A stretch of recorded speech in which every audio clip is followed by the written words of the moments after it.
अस्सलाम वालेकुम नाजरीन, आप देख रहे हैं रमज़ान में बोल। मैं हूं आपका मेज़बान सैयद फरहान अली वारिस। अब वक्त हुआ है बोल का दस्तरखान। यकीनन आप सब ने अपने हाथ में पेपर पेन पकड़ लिया होगा, क्योंकि दस्तरखान पर अच्छी अच्छी रेसिपी का सिखाएंगी कायदा शेफ़ मायदा। और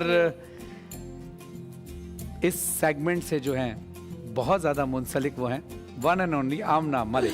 अस्सलाम वालेकुम फरहान, कैसे हैं आप? और इसके साथ साथ सेहत के राजों को जानने के लिए जिनसे हमारी है आस, वो है डॉक्टर आयशा अब्बास, जो डाइटिशियन भी हैं, फिजिशियन भी। अस्सलाम वालेकुम। कैसी, कैसा लगा मेरा इंट्रोडक्शन कराना? 2 दिन से मैं शायराना इंट्रोडक्शन करा रहा हूँ। अरे वाह, जबरदस्त। और ऐसे आप ठीक हैं? मैं बिल्कुल झटपट शायर बोल रहे हैं। ये हाथ तो हाथ अता हो रही है, ये ऐसे शेर आ रहे हैं इनके। देखिए माशाल्लाह आमना हाथ धो रही हैं। और मैं बताता चलूं लाइव बॉय के लिए कि हर नेक काम का पहला कदम लाइव बॉय से हाथ धोना। बिल्कुल। और हर अफ्तार टेबल सेफ हो, लाइव बॉय से हाथ धोना ना भूलें। तो लाइव बॉय बहुत ज़रूरी है हमारी ज़िंदगी में सेहत के लिए। जी बिल्कुल। और मेरे ख्याल से कि जब हम बर्तन धो रहे होते हैं या हाथ धो रहे होते हैं तो हमारे लिए सबसे ज़रूरी है कि हम अपना ये एप्रन जरूर पहने। ब्राइट सब राइट कर देगा, ये दावा है ब्राइट का। और वाकई सब राइट ऐसे नहीं, दावा ऐसे नहीं है, ऐसे ब्राइट सब राइट कर देगा। बिल्कुल। तो ये ज़ाहिर है डॉक्टर आयशा, आप भी एप्रन के बगैर काम करती हैं? एप्रन के साथ बगैर अब आज से आपने ब्राइट सब राइट कर देगा, तो आपने ये एप्रन जरूर पहनना है। क्या बन रहा है भैया? आज हम बनाने जा रहे हैं टैंक से इम्यूनिटी ड्रिंक, क्योंकि रमजान जिस भी मौसम में आए एनर्जी और इम्यूनिटी की जरूरत हमेशा रहती है, और इस जरूरत को पूरा करने के लिए हमें हेल्प करता है टैंक, जिसमें शामिल है विटामिन डी, विटामिन सी और जिंक। तो हम लोग स्टार्ट करते हैं अपनी इम्यूनिटी ड्रिंक, जिसके लिए हमने लिया है कैरेट जूस यहाँ पे। ठीक है, कैरेट जूस में हम लोग ऐड करेंगे 2 टेबलस्पून हमारा orange Tang. Orange Tang, yes, हम इसमें ऑरेंज फ्लेवर कैरेट और ऑरेंज का कॉम्बिनेशन वैसे भी बहुत अच्छा है। फ्लेवर यूज कर सकते हैं, कोई भी फ्लेवर यूज कर सकते हैं। कैरेट और ऑरेंज का कॉम्बिनेशन वैसे भी बहुत अच्छा है, इसके लिए भी बहुत अच्छा होता है। एग्जैक्टली। और क्या डलेगा इसमें? हम थोड़ी सी ऐड करेंगे हल्दी। यस, इन्फ्लेमेशन के लिए हल्दी बहुत अच्छी। थोड़ी सी हल्दी ऐड करेंगे, और हम इसमें थोड़ा सा ऐड करेंगे मिंट लीव्स। ठीक है। और हम इसको ब्लेंड कर देंगे, और जी ये हमारी इम्यूनिटी ड्रिंक रेडी हो जाएगी, जिसको आप सहरी और इफ्तार में इस्तेमाल कर सकते हैं। जैसे हम होता है ना कि जब हम कोई कुछ पढ़ रहे होते हैं, यानी जो जिस फील्ड से ताल्लुक रखता है, कोई शायर है, उसके सामने कोई शेर सुनाएगा, तो अगला शायर बोलता है कि यार मैं भी अपना शेर सुनाऊं। तो अभी मैं एक्सप्रेशन डॉक्टर साहिबा के देख रहा हूँ कि आप जब हेल्थ के हवाले से बात कर रही हैं, तो डॉक्टर साहिबा भी कुछ कहना चाह रही हैं। हाँ जी, मैं बिल्कुल ये कहना चाह रही हूँ कि मुझे इस ड्रिंक में ख़ास बात ये लगी कि इतने ड्रिंक्स हम बना रहे होते हैं, और सहरी में भी, इफ्तार में भी, लेकिन मुझे इनका जो हल्दी वाला इंग्रेडिएंट है उसने मुझे बहुत क्लिक कर दिया एकदम। और क्योंकि डॉक्टर आयशा खुद भी बहुत ज़बरदस्त मशरूब्स बनाती हैं, जब भी शो पे आती हैं, और बड़ा अच्छा बता रही होती हैं, और इम्यूनिटी के बारे में तो बड़ा ही ज़बरदस्त बताती हैं, क्योंकि डाइटिशियन भी हैं।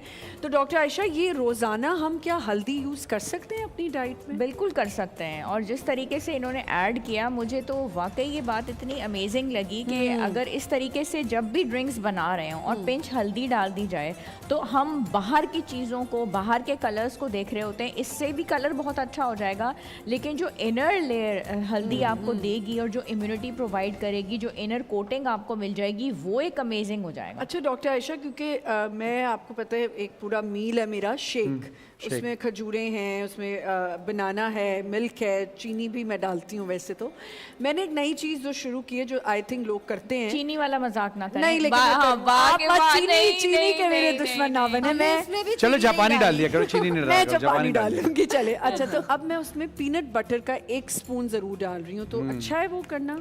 आप तो डाल सकती हैं, क्योंकि आपने वो शेक साल में एक दफा आपको तो जरूरत है, नहीं, आपको ज्यादा जरूरत है चीनी खाने की। मैं रोज पीती हूँ। आप साल वो में मेरी सहरी है भाई, बस कर दें। एवरी अच्छा, जो लोग डॉक्टर जो शुगर के पेशेंट होते हैं, अब ज़ाहिर है शुगर में तो ये होता है ना कि इंसान को भूख लगती है तो फ़ौरन खाना होता है, जी जी तो इसके लिए अगर वो चाहते हैं कि रोज़ा भी रखें बिल्कुल बिल्कुल। तो वो किस तरह से मैनेज कर सकते हैं कि डाइट के थ्रू कैसे मैनेज करेंगे वो? देखिए अगर उनके शुगर लेवल्स कंट्रोल्ड हैं, मतलब वो एक्सरसाइज और डाइट पे ही उनके शुगर लेवल्स कंट्रोल हो जाते हैं, तो फिर तो रोज़ा रखने के लिए कोई ऐसी प्रॉब्लम नहीं, कोई ममानत नहीं है।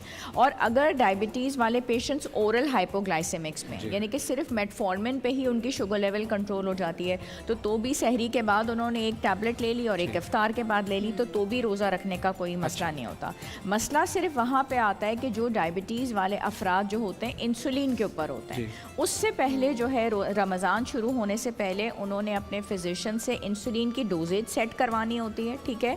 और पहले और दूसरे रोज़े में देखना होता है आधा रोज़ा रख के कि अगर उनकी तबीयत ठीक रहती है तो ठीक है, वरना हमारे मज़हब ने बिल्कुल इस चीज़ पे कोई ऐसी वो नहीं है, तो ये कि जब आपकी सेहत ठीक हो तो उसके बाद आप रोज़ा तो रखें। कोई ऐसी प्रॉब्लम नहीं है। और इस हिसाब से वो रोज़ा अगर उनकी तबीयत ठीक नहीं है तो वो नहीं भी रख सकते, और उस हिसाब से फिर वो सहरी और इफ्तार में उस हिसाब से उनकी डाइट। नहीं, मैंने सिर्फ इसलिए पूछा था कि अगर वो सेहत बरकरार रह सके तो किस तरह की असर रह सकती है। ऑब्वियसली अगर तबीयत खराब है तो रोज़ा नहीं रख सकते, इसकी इजाज़त है, बाद में आप उसको कज़ा रोज़ा रख सकते हैं। जी आमना कुछ कह रही हैं? हाँ, मैं ये कह रही हूँ कि रूह अफ़ज़ा भी हमारी दस्तरखान के लिए बड़ा ज़रूरी होता है जब हम रोज़ा खोल रहे होते हैं। और इनकी बड़ी मज़े की एक जो है शेर इनका जो है बड़ी मज़े की है, वो है रूह तक जाती है हर अच्छी बात, चल मेरे लाल।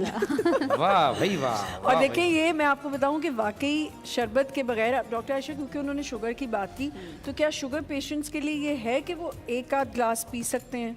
वो बिल्कुल पी सकते हैं, रूह एक अफ़ज़ा आध ग्लास पीने में वो नहीं है, बल्कि इन्होंने तो अब डाइट वाला भी निकाला हुआ है। और तीसरी एक और बात ये है कि अगर इसके बाद वो 40 मिनट्स की वर्जिश कर लेते हैं या वॉक कर लेते हैं तो वो बिल्कुल बैलेंस हो जाएगा। दूसरा उसके बाद उन्होंने रोज़ा भी रखना होता है अगले दिन, तो तब भी बैलेंस हो जाएगा। और साथ में फिर ये करें कि अगर इन्होंने एक ग्लास के ले लिया है तो मज़ीद कोई और मीठा वो इस्तेमाल। अच्छा, वैसे तो देखें अब जो लोग, जैसे शुगर की बात हो रही थी ना, वाइट शुगर नहीं लेते, ब्राउन शुगर ले लें, लेकिन ब्राउन शुगर भी अगर आप ज़रूरत से ज़्यादा लेंगे तो वो भी नुकसानदेह पहुंचे। अच्छा, मुझे ऐसा लगता है कि रोज़ा अफ्तार के थोड़ी देर का जो गैप आता है खाने से पहले, आई थिंक कोई ना कोई वर्कआउट अपना ज़रूर करें। वो कौन सी बात है माहिदा जो आपके ज़बान पे आते आते रुकी भी है बहुत देर से? और मैं ये कहना चाह रही थी कि हमने जो ये ड्रिंक रेडी की है, ये आपका पूरा दिन रोज़ा रखने के बाद ना, आपका जो हमने टैंक से इम्यूनिटी ड्रिंक रेडी की है, आपको इम्यूनिटी और एनर्जी की जो कमी हो जाती है ना पूरा दिन रोज़ा रखने के बाद, वो आपकी कमी को पूरा करेगा और आपको देगा ताजगी भरा एहसास। तो ये हमारी कितनी झटपट रेडी होगी। ये जो लहन की जो लैंग्वेज होती है, ये जो ट्यून्स, ट्यून्स में हम लोग बात करते हैं, जो तर्ज बनती है, उसमें एक वर्ड होता है सम, एक गैप होता है, उसका बंदा वेट कर रहा होता है कि जहाँ गैप आए वहाँ में। तो मायदा काफ़ी देर से सम का इंतजार कर रही थी कब सम आए, और मैं सम पे काफ़ी देर से हमने ready कर वो, क्योंकि ज़ाहिर है इम्यूनिटी ड्रिंक बनाई है और ड्रिंक बनाई है और बहुत अच्छी बनाई है। और आज आप रेसिपी मेरे ख्याल से अगले सेगमेंट में आप अगले बताएंगे ना? सेगमेंट में हम फर्दर जो रेसिपीज हैं वो बनाएंगे इंशाल्लाह। देखिए हम तो इस उम्मीद से बैठे होते हैं कि आप दो दो रेसिपी बनाती हैं, तो रोजे में देखकर हम इस बात पे इत्मीनान हासिल कल करते हैं फिर खाई कि थी आप अफ्तार में लोगों ने दो दो बाद चीजें में मिलेंगी। चरसी कढ़ाई। मैं आपको हकीकत बताऊं, अफ्तार के अंदर ना ये डिश जो बनती है इतनी अच्छी बनाती है, पता नहीं चलता है गायब कहाँ हो जाती है। गायब कहाँ हो जाती है। ये हम यहाँ ऐलान ये भी हम जरूर बहुत करते हैं कि ready अफ्तार के करते हैं, दस्तरखान but पे हम खाएंगे, लेकिन उस पर कब्जा हो जाता है क्योंकि बनाती इतना अच्छा है। हाँ, ये तो हर बात है, लेकिन इंसान चाहता है कि डिवाइड हो जाता है। देखिए बात ये है कि उम्मीदवार भी दिल तो बहुत जो ज्यादा है हैं। ना, वो बड़ी नादान सी चीज़ है। दिल भी किसी जिद पे अड़ा है बच्चे की तरह, या तो सब कुछ ही मुझे चाहिए या कुछ भी। या कुछ भी नहीं। वाह भाई, क्या बात बहुत है। अच्छा। तो इसी के साथ ब्रेक पर जाते हैं नाज़रीन, एक मुख्तसर वक्फे के बाद आते हैं। थैंक यू आमना, आपका बहुत शुक्रिया, आप अपना स्पेशल टाइम हमारी ट्रांसमिशन में इस सेगमेंट के लिए स्पेशली देती हैं। शेफ माहिदा आपका शुक्रिया, लेकिन अगले सेगमेंट में आपके साथ मुलाकात करेंगे। डॉक्टर आयशा आपका बहुत बहुत शुक्रिया। नाज़रीन देखते रहिए बोल एंटरटेनमेंट, रमज़ान में बोल, थोड़ी देर बाद हाजिर होते हैं।